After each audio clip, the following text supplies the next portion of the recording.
Pozdrav, dragi moji. Nismo se videli svega par dana. Znam da sam malo nekad navalentan po tom pitanju, ali eto, od viška glava ne boli, bar se nadam. Današnja promenada će biti, dakle, u pokušaju da se našalim verifikacije tonskog zapisa. Dakle, neki su se žalili, pa sam ja došao, dakle, na ideju u stilu koliko para, toliko muzike, da pokušam, dakle, sa tonskim zapisom preko najobičnijih slušalica. Da li će sad tu biti neke promene ili neće, vidjet ćemo, dakle, već će neko kritikovati.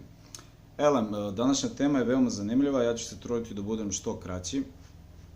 Radi se, dakle, o tome da li je, da kažem, lokalitet kriterijum verovanja. Pojasnit ću, dakle, o čemu se radi. Dakle, većina ljudi sa kojima ja, dakle, dolazim u susret, uglavnom pitaju, dakle, da li nečiju veru određuje mesto u kojem će odrastati. I, dakle, tipičan, da kažem, prigovor, možda progovor, ali više prigovor, nekih se bazira, dakle, na lokalitetu umesto na kvalitetu. U suštini, dakle, da malo to banalizujemo, da bi bilo jasnije, dakle, realno mi ni roditelje, ni državu ne biramo, ali, dakle, ne biramo u smislu, jel, ni ko će nas roditi, ni gde ćemo se roditi, to je već jedan ovako tipičan argument koji koriste mnogi, ne samo na hrišćanskoj, već i, da kažem, i na islamskoj i drugoj sceni, ali biramo koje ćemo sadržaje, dakle, utisnuti, dakle, za svoje, ajde da kažem, večni identitet, za naše, jel, večno bitisanje koje počinje sad i ovde.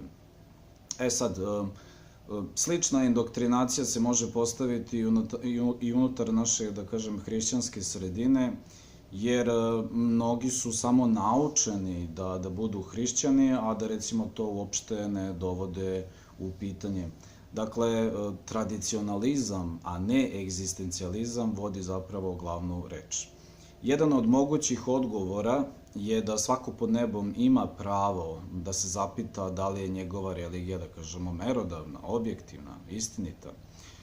Gde god da si rođen, ajmo tako, imaš slobodu da preispitaš, dakle, predmet, suštinu, logos svoje vere.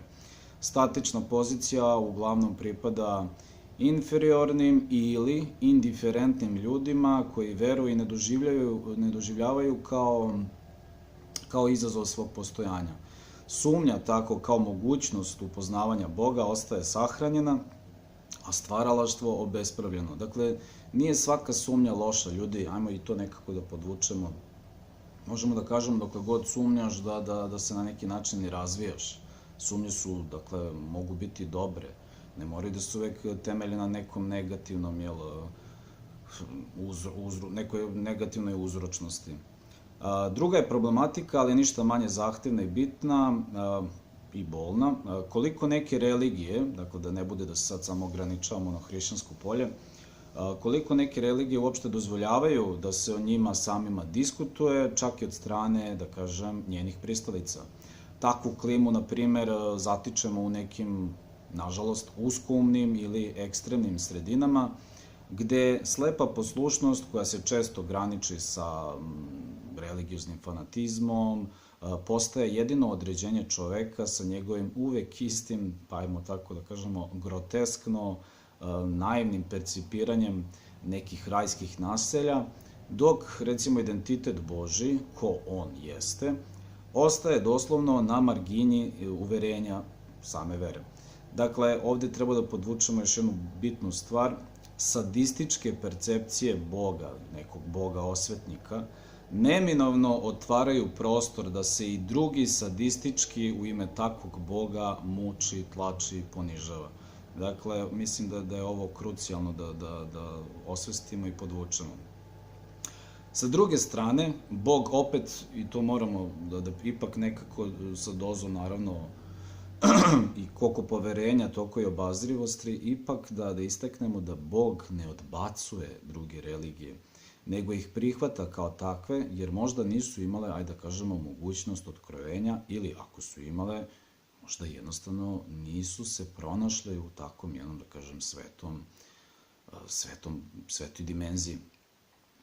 Međutim, ajde sad kad smo ispomenuli to, realno ja sam isto tu malo skeptik, zato što sa današnjim ajde kažem, internet i već koje kakvim misionarskim centrima, ne zaboravimo samo pravoslavnu crkvu u Japanu, Africi i tako dalje, to je malo teže. Dakle, u današnjoj eri interneta teško da nema negde, ajde kažemo, misionarske poruke, otkrovenja. Sad, ajmo da se vratimo dakle na ovo polje, kad smo već pomenuli religije. Ako se neko moli, na primjer, Allahu, Budi ili nekom drugom, jel? To ne mora nužno da znači neku otpadviju od Boga, ako Bog prihvata, da kažemo, njihove molitve i moral, do kojih mogu maksimalno, bez Hrista i Duha Svetoga, da podrže. Dakle, moramo negde da ostavimo prostor za druge, da ne bismo upali u jedan ovako ekstremni konzervatizam, ako smem da kažem. Druge religije samo, dakle, ne znaju, ajmo tako da se usudimo da kažemo, da ne znaju da se obraćaju Bogu trojičnom.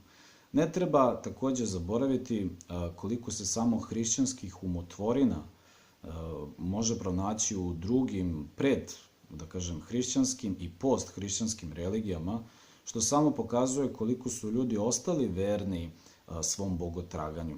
Kao što je neko dobro rekao nekad davno da je čovek neizlečivo religiozno biće. Naravno, ovo može da se ospori kao argument, ali lepo zvuči.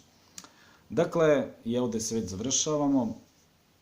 Čovek je onaj koji treba, po rečima Isusa Hrista, da ispita pisma. Onaj koji treba sebe da osposobi za susret sa Svevišnjim. Ako želi, ako može, jer svako može.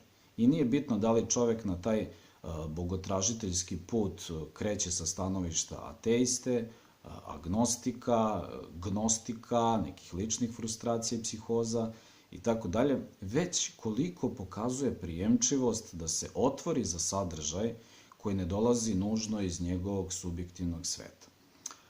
Možda je samo tragično da, kako da kažem, kada iskustvo pokaže da neki ateisti, gnostici i drugi bolje poznaju čak i Bibliju od samih hrišćana, zato što, kako da kažem, ta slepa poslušnost, neko sujeverno oduševljenje, recimo i čudesima, mada na ta čudesa se uglavnom potpaljuju ljudi kojima manjka vera, kojima nedostaje vera, opet tu negde se ne pokazuje želja za jednim iskrenim bogorazvijenjem, odnosno razvijenjem u Hristu.